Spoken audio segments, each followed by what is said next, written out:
கர்த்தருக்கே மகிமை உண்டாவதாக. ஆற்றுவேன். எரேமியா 30:17. நான் உனக்கு ஆரோக்கியம் வரப்பண்ணி உன் காயங்களை ஆற்றுவேன்.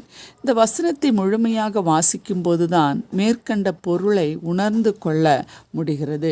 அவர்கள் உன்னை விசாரிப்பாரற்ற சியோன் என்று சொல்லி உனக்கு தள்ளுண்டவள் என்று பெயரிட்டபடியால் நான் உனக்கு ஆரோக்கியம் வரப்பண்ணி உன் காயங்களை ஆற்றுவேன் என்று கர்த்தர் சொல்லுகிறார்.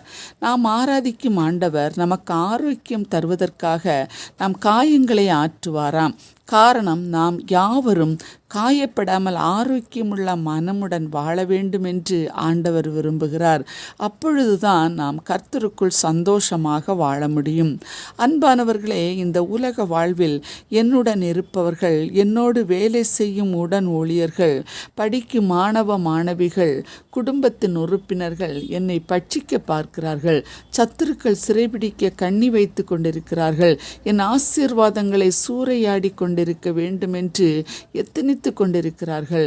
என்னை விசாரிக்க யாரும் இல்லை என்று நினைத்து தள்ளுண்டவர்கள் என்றும் ஒதுக்கப்படும் சூழலில் என் காயங்கள் பெரிதாகி வேதனை கொடூரமாகிறது என்று நினைக்கும் நம்மை பார்த்து ஆண்டவர் கூறுகிறார், நான் உனக்கு ஆரோக்கியம் வரப்பண்ணி உன் காயங்களை ஆற்றுவேன். எவ்வளவு பெரிய வாக்குத்தத்த வசனம் பாருங்கள்.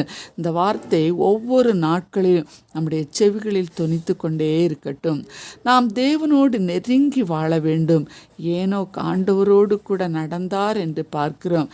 நாம் உள்ளான மனிதனின் காயத்தை ஆற்றும் ஆண்டவர் நம்மோடு இருக்கிறார்.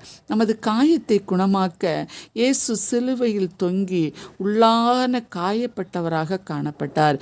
எனவே நாம் கலங்க வேண்டாம், அழ வேண்டாம். காரணம், உன் காயங்களை ஆற்றுவேன் என்பவர் அப்படியே செய்வார்.